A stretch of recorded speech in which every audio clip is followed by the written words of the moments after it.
Saudara sekalian, perdebatan yang sudah terlewat beberapa hari yang lalu masih meninggalkan kesan yang begitu, apa namanya ya, yang begitu hangat, bahkan tidak cuma sekedar hangat tapi panas, bahkan semakin memanas. Ya, yang pada akhirnya merujuk kemarin saling, apa namanya, saling menyerang di luar arena perdebatan, khususnya di Pak Prabowo mungkin menyampaikan ketidakpuasannya, kekecewaannya di beberapa tempat saat dia melakukan kampanye. Ya, sebagaimana yang kemarin kita ketahui, beliau sendiri sampai ke Pekanbaru dan ke mana itu ya, ke Lampung apa ke Jambi begitu ya. Dan di sana meluapkan kemarahan unek-unek yang tertahan mungkin selama terjadinya perdebatan. Ya, untuk hal ini mungkin saya perlu sampaikan bahwasanya saya berbicara bukan sebagai pendukung salah satu paslon tertentu, tidak ya saudara. Ya, ingin menyampaikan sajalah untuk ingin berpartisipasi dalam hal ini berkaitan tentang perhelatan perdebatan yang baru saja terlewatkan, meski sudah terlewati beberapa hari yang lalu dari hari Minggu kemarin ya, sekarang sudah ini hari Kamis ya. Sudah hampir 1 pekan terlewat, tapi tetap saja kalau kita lihat di media massa itu, baik itu media cetak maupun media elektronik, ya, bahkan di sosial media, di TikTok kah, di YouTube kah, dan yang di lain-lainnya,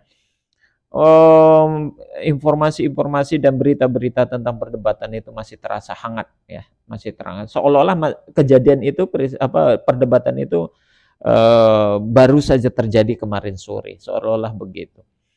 Nah, dalam hal ini saudara, saya hanya sebetulnya kasihan melihat Pak Prabowo, ya, Pak Prabowo yang dalam perdebatan itu, apa namanya, diserang sana sini ya, diserang sana sini. Satu sisi jujur saya sangat kasihan di usianya yang sudah tidak lagi dikatakan muda, ya, kalau dikatakan sepuh sudah mulai termasuk sepuh karena sudah kepala 70 ya. Jadi dan itu ya saatnya atau di masa di mana seharusnya seseorang ya sudah menikmati masa tuanya. Tidak lagi harus berjibaku dengan hal-hal yang apa namanya ya, berjibaku dengan hal-hal yang menyusahkan dan merepotkan dirinya bahkan membuat dirinya tertekan. Saya melihat secara psikologi dalam proses perdebatan kemarin memang kedodoran, ya, kedodoran psikologinya Pak Prabowo. Dia emosi tapi mencoba untuk menahan emosinya itu, gitu ya. Sementara yang dia lawan baik dari paslon 01 maupun paslon 03 begitu gencar mengintimidasi, memberikan serangan dan pada akhirnya ini sekarang lagi berbuntut kepada pelaporan ya. Di mana kubunya Pak Prabowo mungkin walau alam itu statusnya sebagai apa, yang jelas membuat laporan atau melaporkan Anies Baswedan, calon presiden nomor 1 ke Bawaslu karena dituduh ya mungkin apa namanya ya, tuduh untuk mempublish berita bohong, mungkin begitu ya, berkaitan tentang data-data dan fakta-fakta yang terjadi.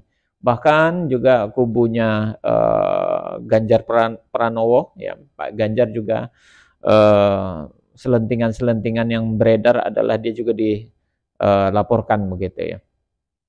Namun terlepas dari pelaporan-pelaporan yang terjadi itu, ya memang dalam proses perdebatan disitulah saatnya seseorang saling menekan dan saling menyerang gitu loh. Nah, saya melihat kalau seandainya terjadinya pelaporan ini seperti apa ya, sama seperti anak kecil. Anak kecil begitu dibully oleh teman-temannya, ya, disakiti dia, terus mengadu dia ke orang tuanya, ke ibunya, ke bapaknya, karena tidak mampu untuk melawannya. Seolah-olah begitu, sama seperti itu gitu ya. Jadi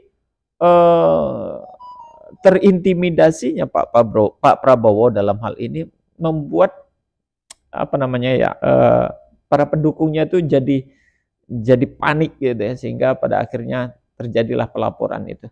Sebenarnya kalau diurut-urut berkaitan dengan data yang disampaikan oleh Pak Anies Baswedan, tentang lahan yang dia sampaikan di dalam proses perdebatan itu, yang kalau saya tidak salah ada 340.000 hektar gitu ya, lahan tanah yang dalam hal ini saat ini dalam kekuasaan Pak Prabowo. Memang benar itu dalam konsep dia konteksnya adalah HGU ya, hak guna usaha. Namun bukan itu permasalahannya. Kalau itu yang dijadikan penyebab terus dia dilaporkan, kenapa dulu waktu tahun 2019 itu kan pernah dilakukan oleh Pak Jokowi. Pernah dilakukan oleh Pak Jokowi ketika menyerang Pak Prabowo dalam kancah perdebatan juga sama, konsepnya sama. Nah, Pak Anies Baswedan dia mengatakan bahwasanya sumber data yang dia dapat itu justru dari Pak Jokowi. Nah, seharusnya yang dilaporkan terlebih dahulu adalah Pak Jokowi itu, bukan Pak Anies Baswedan. Nah, itu yang menjadi lucu begitu ya. Nah, ironinya juga dalam hal ini, kesempatan ini kalau kita lihat juga di dalam beberapa postingan di berita ataupun di YouTube begitu ya. Bapak Presiden Jokowi memberikan suatu ultimatum pernyataan seolah-olah itu memberikan pembelaan kepada Pak Prabowo ya. Kekhawatiran dia tentang Pak Prabowo begitu tertekan ya, paslon tertentu, memang meski Pak Jokowi tidak menyebutkan nama di situ. Namun terlihat dukungan dia itu jelas tertuju kepada siapa. Ya siapa lagi dalam hal ini tentu Pak Prabowo, karena di dalam Pak Prabowo pasangannya sebagai calon wakil presidennya adalah anak dari Pak Jokowi, anak dari seorang presiden. Ya, gitu. Tentu saja di mana-mana seorang bapak pasti memberikan support kepada anaknya ketika anaknya berkiprah dalam salah satu aktivitas begitu ya.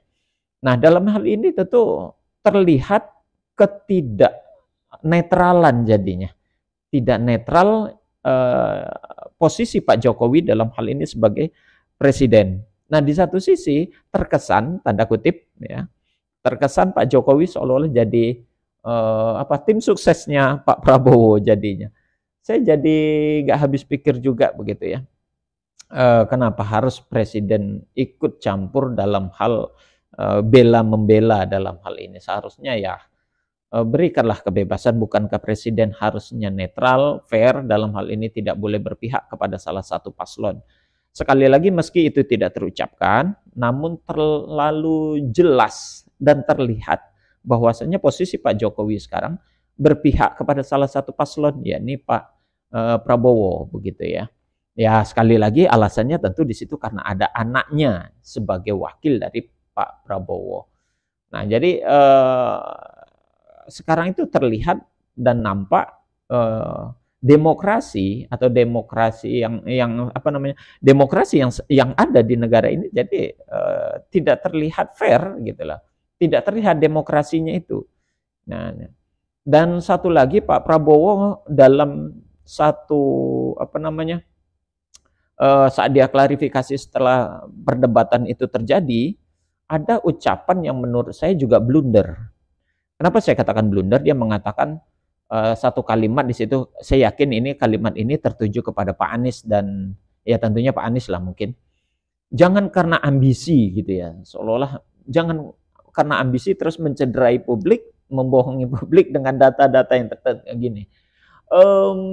Berkaitan dengan kata-kata ambisi, saya rasa itu blunder saya katakan tadi. Mengapakah saya katakan blunder? Siapa sebenarnya dalam hal ini yang sangat berambisi? Bukankah Pak Prabowo sudah beberapa kali mengalami kegagalan dan sampai detik ini saat ini masih juga memaksakan diri dia untuk tetap berkiprah, ingin menjadi calon, bahkan ingin menjadi presiden di negeri ini, ya, dengan memaksakan bahkan tanda kutip pelanggaran etik, ya, kode etik itu di dalam konstitusi dilanggarnya, ya. Jadi etika demokrasi kita sudah tercederai dengan apa yang diupayakan dan dilaksanakan, dijalankan oleh kubunya Pak Prabowo dengan menerima Gibran selaku anak presiden, di mana dia menerabas undang-undang konstitusi ya yang sudah ditetapkan sebelumnya sehingga sampai itu bisa dirubah. Nah, itu saja kan salah satu tanda bahwasanya ambisi itu begitu dinampakkan demi jabatan begitu ya. Belum lagi di dalam perdebatan pertama dia juga demikian mengatakan, saya tidak takut tidak punya jabatan Mas Anies. Nah, kata-kata itu sangat terngiang. Saya rasa justru kata-kata itu kalau dalam tatanan apa namanya, dia mengungkapkan yang sebaliknya. Dia sangat cemas andai saja tidak lolos dan tidak terpilih jadi presiden ya. Kalau tidak takut ya sudah Pak, dari dulu ikhlaskan saja untuk saya ikut lagi mendaftar tahun ini begitu. Jadi sangat menarik pokoknya, intinya menarik ya perdebatan ini. Kita lihat nanti dalam perdebatan-perdebatan berikutnya. Hanya saja saya melihat Pak Prabowo sekali lagi unsur kasihannya ada.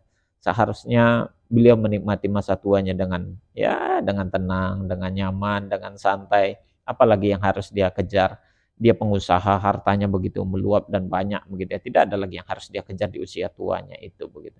Saya juga jadi teringat ada lirik lagu yang pernah populer di masanya, yaitu lagunya Elpa Mas yang judulnya Pak Tua. Ya, Pak Tua istirahatlah, di luar banyak angin. Jadi nanti tambah sakit nanti. Sekarang saja kondisi Pak Prabowo sudah begitu apa namanya, sering sakit-sakitan dan nanti semakin tambah parah penyakit itu.